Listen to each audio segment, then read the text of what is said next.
Hello, je vais vous faire cette vidéo parce que j'ai encore rêvé de mon ex. Et pour ceux qui n'ont pas le contexte, mon ex c'est un pervers narcissique, c'était une relation ultra toxique, c'était la pire relation de toute ma vie. Et si vous voulez plus de contexte et que je vous raconte un peu plus ma relation avec ce pervers narcissique, je vous conseille de regarder cette vidéo là, ou peut-être ici. Je sais pas. Je vais mettre le lien en tout cas d'une vidéo où j'ai expliqué un petit peu plus ce que c'était cette relation toxique. Mais voilà, si jamais vous voulez un petit peu de contexte, c'est un pervers narcissique et c'est quelqu'un que j'ai quitté il y a déjà un peu plus de 5 ans. Donc ça fait 5 ans que je ne suis plus avec cette personne, que je n'ai plus aucun contact avec cette personne et pourtant ça m'arrive encore de rêver de lui. Ça fait pas plaisir de rêver de son ex. Je pense qu'on va tous être d'accord là-dessus. Ça fait clairement pas plaisir de rêver de son ex. On n'a pas envie en fait. Mais je voulais utiliser cette expérience-là parce que j'ai envie qu'on se déculpabilise en fait. J'ai envie qu'on arrête de se culpabiliser sur un truc pour lequel on n'a pas de contrôle, nos rêves.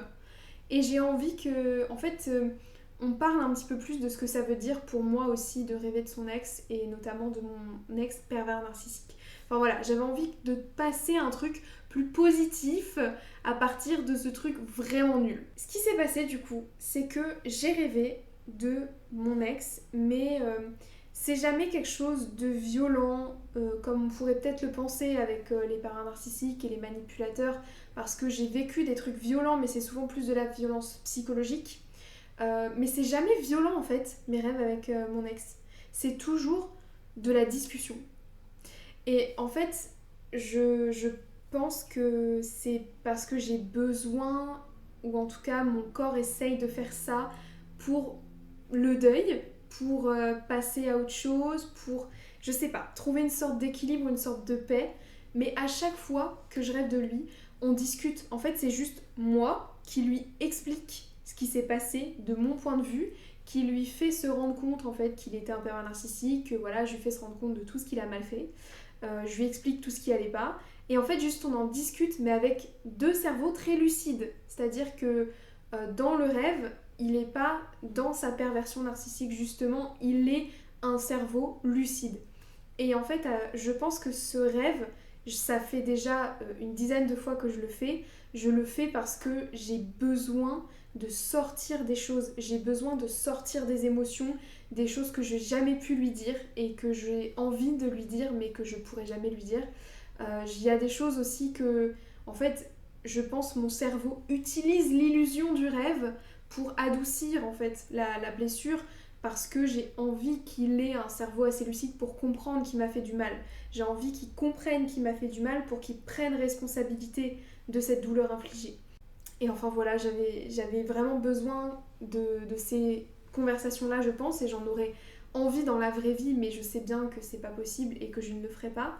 Mais voilà pourquoi je rêve souvent de mon ex. Et il arrive des fois à des moments, mais what the fuck, aucun rapport, il n'y a aucun truc qui a pu trigger ce rêve-là avant, c'est vraiment juste mon corps qui processe le deuil, la guérison de la blessure, etc. Et en fait, si j'ai envie de faire cette vidéo, c'est parce que je me rends compte que je me suis souvent culpabilisée déjà de rêver de mon ex. Je sais pas, peut-être par rapport à Elio, mon fiancé, je me sentais pas bien, je me sentais mal à l'aise du fait de rêver de quelqu'un d'autre et surtout de quelqu'un qui m'a fait du mal, parce que en fait quand on dit j'ai rêvé de mon ex, on peut se dire que j'ai rêvé et j'en ai profité, enfin c'était agréable comme rêve, alors que là en vrai j'aurais dû nommer cette vidéo j'ai cauchemardé de mon ex, c'est un cauchemar. Donc oui, je fais encore des cauchemars de ma relation toxique, oui je fais encore des cauchemars de ce pervers narcissique et ça me hante encore parfois, certaines nuits. C'est pas toujours, c'est vraiment pas toutes les nuits, ça arrive de temps en temps, mais ça arrive encore. Et en fait, déjà, me déculpabiliser par rapport à Elio, ça a été très important pour moi parce que j'avais pas envie qu'il y ait la moindre tension à cause de ça, alors que de un, je contrôle pas mes rêves, et que de deux, c'est pas du tout des rêves qui, encore une fois, me sont agréables, c'est des rêves qui viennent, à mon avis, apaiser, purifier, mais qui quand même, en fait, me font un peu un effet boomerang, c'est-à-dire que oui, je viens mettre des mots, je viens exprimer des émotions, exprimer des choses que j'ai jamais pu dire pendant le rêve, mais ça me rappelle aussi tous les matins, je me dis j'ai rêvé de ça, bah oui, mais en fait je pourrais jamais le faire. Donc ça me pèse aussi un petit peu au quotidien. Enfin au quotidien, le matin quand j'ai rêvé de ça. J'ai aussi envie qu'on se déculpabilise du fait de pas vraiment être passé à autre chose dans notre processus de guérison. Parce que je suis clairement passée à autre chose dans ma vie consciente. Je veux dire, je sais bien que je retournerai jamais avec quelqu'un comme ça et que jamais j'aurais envie de de recommencer la relation avec lui. Enfin, non, non, non. Non, non, non. Si tu es dans ce cas et que tu étais en relation avec un pervers narcissique et que tu as envie de retourner avec lui, tiens bon, n'y retourne pas. C'est simplement l'emprise qui continue de jouer sur toi. Ok ? Ça, c'est un message pour mon moi du passé, clairement. C'est un message pour moi du passé parce que je sais que quand je venais de rompre, j'étais tellement perturbée, j'étais perdue, complètement perdue, et j'étais désorientée. Et en fait, ma seule zone de connu, ma zone presque de confort parce que c'était ce que je savais, qui constituait mes habitudes et tout ça, c'était lui, c'était le pervers narcissique. Et du coup, j'étais attirée en permanence à retourner vers lui parce que c'était plus facile, mais c'était simplement l'emprise qui continuait de jouer. Donc non, déjà, on ne fait pas ça. Mais c'est pas ça que je voulais dire. Ce que je voulais dire à la base, c'est que même si ça fait 5 ans, c'est pas un truc dont je suis complètement guérie. Et en fait, ça, j'ai dû vraiment travailler pour l'accepter. Parce que au début, je pensais que ça allait être un projet comme un autre. Le projet guérison. Mais en fait, non, pas du tout. C'est pas un projet où il y a début, milieu, fin, les tâches à accomplir et tout ça. Non, non, non. C'est un processus qui est beaucoup plus complexe que ça. Et j'ai dû me détacher de l'idée d'un jour avoir complètement guéri cette blessure. Même si ça ne m'empêche pas de le faire par le futur. Si ça se trouve, je vais un jour vous dire je suis complètement guérie de cette blessure. C'est possible. Mais pour l'instant, dans mon processus de guérison, je n'y suis pas. Je n'y suis pas. Et en fait, je trouve que c'est beaucoup moins pressurisant de, dès maintenant, accepter que je le serai peut-être jamais. Enfin, accepter de la possibilité que toute ma vie, ça revienne me piquer de temps en temps. Parce que, en fait, ça fait partie de mes expériences et que du coup, forcément, ça a appuyé sur plein de trucs autour. En fait, si je suis pas vraiment complètement guérie de ça, c'est parce que cette relation toxique, elle a appuyé sur d'autres blessures, sur d'autres choses, parce que tout est lié, tout communique ensemble en fait. Et du coup, elle a appuyé sur ma blessure d'humiliation, elle a appuyé sur ma peur d'être vue, elle a appuyé aussi et a créé surtout une peur de l'engagement, mais vraiment ça l'a renforcée. Donc dès que je rencontre ces autres blessures dans mon quotidien, ça peut faire boomerang, miroir, et me renvoyer cette relation toxique là. En fait, ça peut revenir à ça. Et du coup, c'est pour ça que pour l'instant, je considère que je n'en guérirai certainement jamais complètement, même si je ne fais pas non plus de film. Je sais que je vais très bien vivre ma vie quand même. Là, je la vis déjà très bien, hein, vous inquiétez pas. Ma vie sentimentale va bien, même si j'ai encore des séquelles, j'ai envie de dire, de la relation toxique, mais elles viennent... Enfin, elles sont plus de moi envers moi, finalement. Ça me fait plus de mon mal à moi envers moi. Mais c'est un truc qui m'empêche pas non plus de vivre en fait. Ça m'empêche pas de vivre, ça m'empêche pas d'être heureuse et ça m'empêche pas de construire ma vie. Enfin voilà. Donc c'est quand même pas un truc handicapant au quotidien. C'est pour ça que c'est plus facile pour moi d'accepter que peut-être ça restera toujours comme c'est actuellement. Voilà, en fait je lâche l'idée que je suis un projet en cours et que du coup je vais forcément monter les échelons et donc de me pressuriser à aller mieux, encore mieux, encore mieux et de surtout ne pas me relaisser atteindre par un truc. Parce que ça me pressurisait aussi beaucoup. Je me disais que c'est bon, ce dossier-là, il est clôturé, du coup, je peux pas avoir mal de nouveau pour ça ou je peux pas me laisser atteindre par ça de nouveau parce que ça, c'est traité, c'est classé. Alors qu'en fait, c'est comme beaucoup de choses, comme nos conditionnements, comme nos croyances limitantes, comme l'enfant intérieur, c'est un oignon. Les couches d'oignon, on a plusieurs couches à faire du même sujet. On a plusieurs fois besoin de retourner voir un sujet sous différents angles parce qu'on a besoin de l'expérimenter sous différents angles pour vraiment guérir de manière 360, j'ai envie de dire. Donc c'est pour ça que là j'accepte que je suis pas un projet en cours et que je vais pas monter des échelons, c'est juste que j'avance sur mon processus et que petit à petit j'enlève les couches de l'oignon. Mais ça a quand même pris du temps que je me dise 5 ans après, j'ai encore le droit de souffrir par moments de ça, j'ai encore le droit d'être atteinte par ce genre de choses et j'ai encore le droit de rêver de mon ex. J'ai encore le droit que ça m'arrive. Et ça ressort encore dans des thérapies, dans des rendez-vous avec des coachs, des thérapeutes, ça ressort encore. Parce que comme j'ai dit, quand ça appuie sur ma blessure d'humiliation, ça revient. En fait, quand on va chercher un petit peu qu'est-ce qui m'humilie, enfin ma blessure d'humiliation par exemple, quand on va vraiment l'explorer, on a forcément un moment où je parle de cette relation-là. Elle est encore là, mais parce que elle fera toujours partie de mes expériences finalement, elle fera toujours partie de mon bagage. Donc j'accepte que ça fasse toujours partie de ma valise, mais par contre, il y a un truc qui a clairement changé, c'est que je ne m'y identifie plus. C'est-à-dire que j'accepte que ça fasse partie de mes expériences, mais j'abandonne le fait que ça fasse partie de mon identité. Cette relation toxique, elle ne m'identifie pas, elle ne me définit pas, mais par contre elle fait partie de mes expériences. Et ça a été très important pour moi à comprendre. Et si vous avez vécu une relation qui était toxique aussi, si vous avez vécu une relation comme ça qui était difficile, ou alors une rupture difficile, il faut savoir que vous n'êtes pas votre relation et vous n'êtes pas vos expériences. Elles ne vous définissent pas en fait. Elles font juste partie de votre bagage qui vous permettent de mieux vivre et de mieux réagir dans le futur. Mais vous n'êtes pas cette relation toxique, cette relation qui s'est mal finie. Vous n'êtes pas ça en fait. Vous n'êtes pas cette version-là de vous. C'était de l'apprentissage. Et donc forcément, vous avez évolué depuis. Et ça, j'ai vraiment dû apprendre à le déconstruire parce qu'au début, je m'identifiais énormément à cette relation toxique. Je me disais que bah voilà, j'ai été victime d'une relation toxique, donc ça fait partie de ma personnalité et donc je le garde. Et c'est aussi pour ça que ça prend du temps à se guérir parce qu'aussi j'ai été très accrochée et je pense que c'est assez courant avec les pervers narcissiques et les personnes qui manipulent, qui te mettent sous emprise. En tout cas, de mon point de vue, c'était difficile à lâcher en fait, cette identité-là, cette identification à cette relation-là. Alors qu'en réalité, je suis pas cette relation toxique. Ça ne me définit pas. Par contre, ça fait partie de mes expériences. Je vais toujours garder cette expérience avec moi.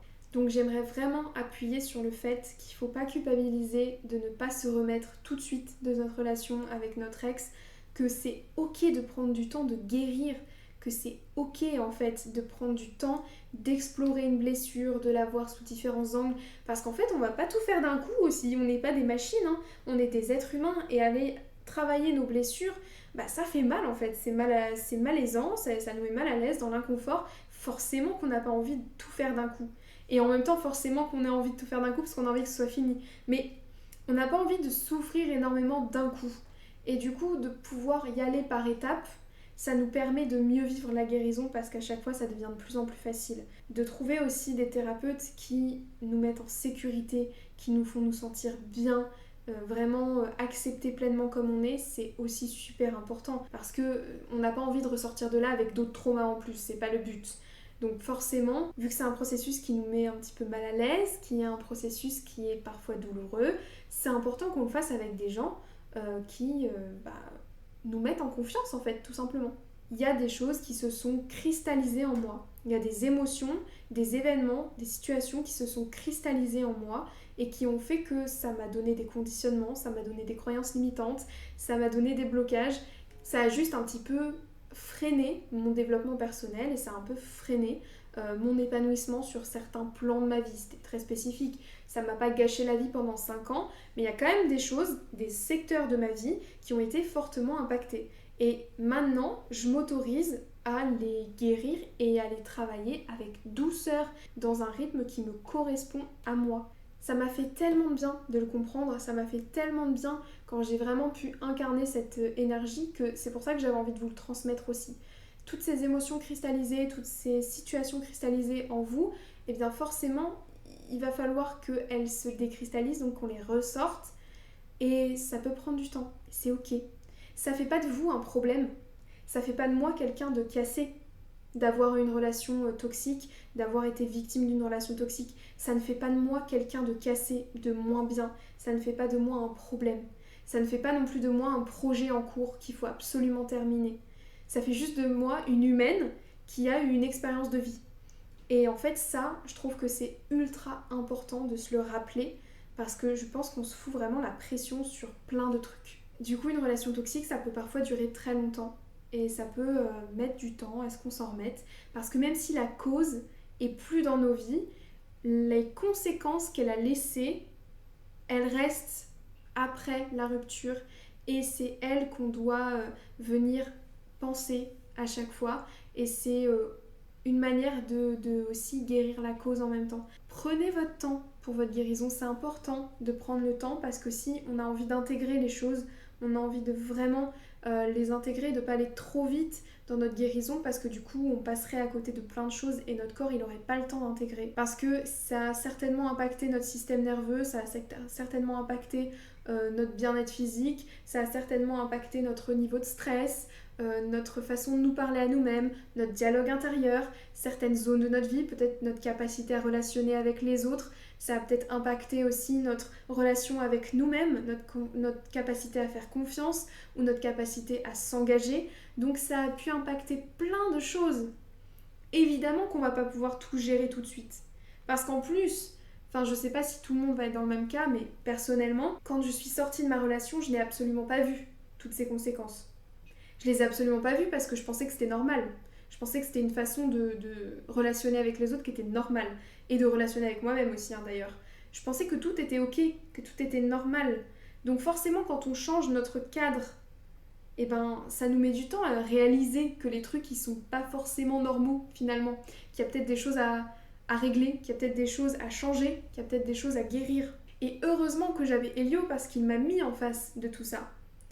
Et il m'a mis en face de tout ce qui n'était pas normal et tout ce que j'avais besoin de vraiment régler parce que c'était clairement me faire mal à moi ou lui faire mal à lui. Donc clairement, ça peut prendre du temps aussi de juste prendre conscience de toutes ces conséquences-là.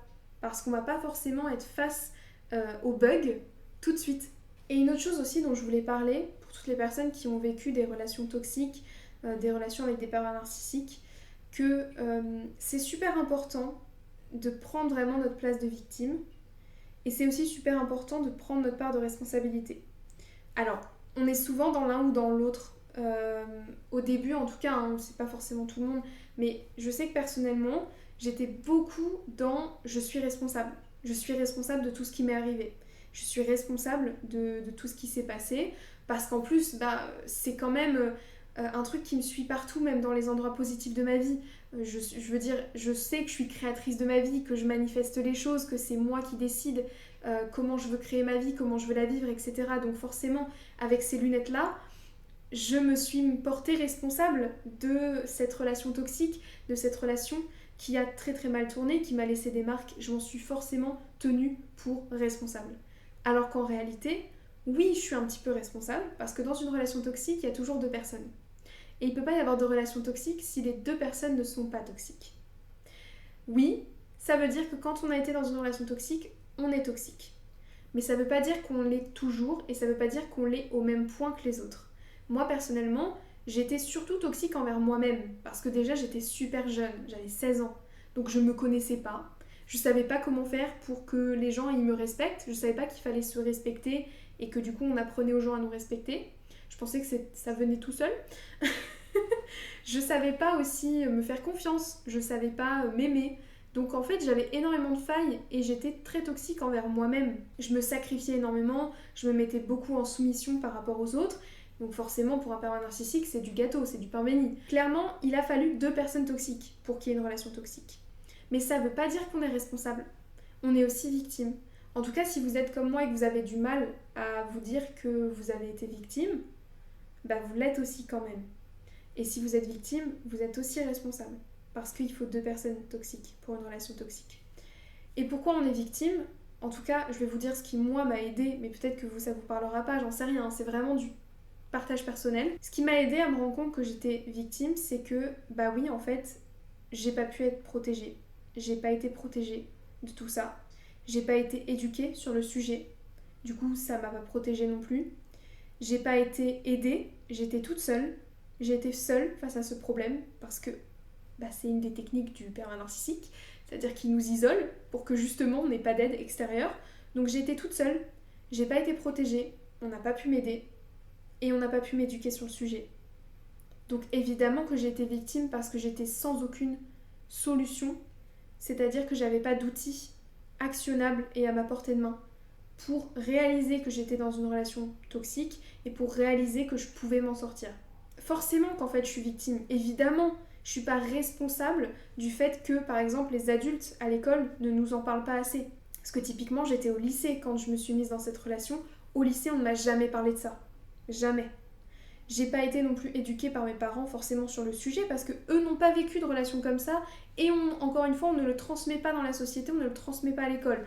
Donc comment est-ce qu'on peut éduquer un enfant sur un truc dont nous-mêmes on n'a pas été éduqués? Impossible.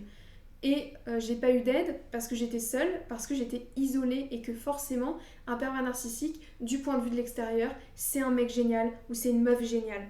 Faut pas oublier qu'il manipule pas que nous, il manipule aussi tout notre entourage et que du coup, bah moi typiquement, mes parents, ils ont jamais douté une seule seconde que c'était un pervers narcissique parce qu'il était super à leurs yeux. Il a fait tout ce qu'il fallait pour qu'il coche toutes les cases et que du coup, il les ait dans la poche. Donc que mes parents, ils se disent pas, il y a un problème, donc on va t'aider. Voilà, c'est ce genre de choses. Et ben là, j'ai été victime. J'étais pas préparée à ça. J'étais pas prête. Donc en fait, on est autant victime qu'on est responsable de ça. Mais encore une fois, ce n'est pas notre personnalité. Ça ne fait pas partie de notre identité. Et on n'a pas besoin de se définir par ça. C'est pas parce qu'on a été victime d'une relation toxique à nos 16 ans qu'on va toujours être victime de notre prochaine relation. C'est pas parce qu'on a eu une relation chaotique comme première relation, comme moi j'ai eu, que toutes nos relations après vont être chaotiques. Et c'est pas parce qu'on n'a pas été capable de voir le problème, de voir que la personne était manipulatrice par exemple au départ dans cette relation-là, qu'on va pas être capable de le faire après. Tout ça, encore une fois, ça ne fait pas de nous un problème, ça ne fait pas de nous quelqu'un de cassé, ça ne fait pas de nous quelqu'un de moins bien. C'est super important de l'intégrer. Je pense que je vous ai transmis tout ce que j'avais envie pour cette vidéo. C'était vraiment un truc très spontané parce que j'avais envie de parler de ce sujet. C'est vraiment quelque chose qui, encore une fois, fait partie de mon expérience et que j'ai envie de transmettre parce que moi-même, j'aurais voulu avoir ces ressources quand j'étais dans ce cas-là. Donc voilà, j'espère que cette vidéo vous aura parlé, vous aura aidé parce que c'est vraiment le but, c'est de vous apporter de la clarté, de l'éclairage et que ça vous parle en fait tout simplement. N'hésitez pas à venir parler avec moi en commentaire si jamais vous avez des questions ou vous voulez discuter d'un sujet en particulier. Vous pouvez aller retrouver la vidéo où je vous parle un petit peu plus de cette relation toxique, je la mettrai en vidéo suggestion ensuite. Et puis si vous voulez me soutenir dans mon travail, vous pouvez me mettre un j'aime et vous abonner à cette chaîne YouTube. Voilà. Merci beaucoup d'avoir regardé cette vidéo, prenez soin de vous et à très bientôt. Bye!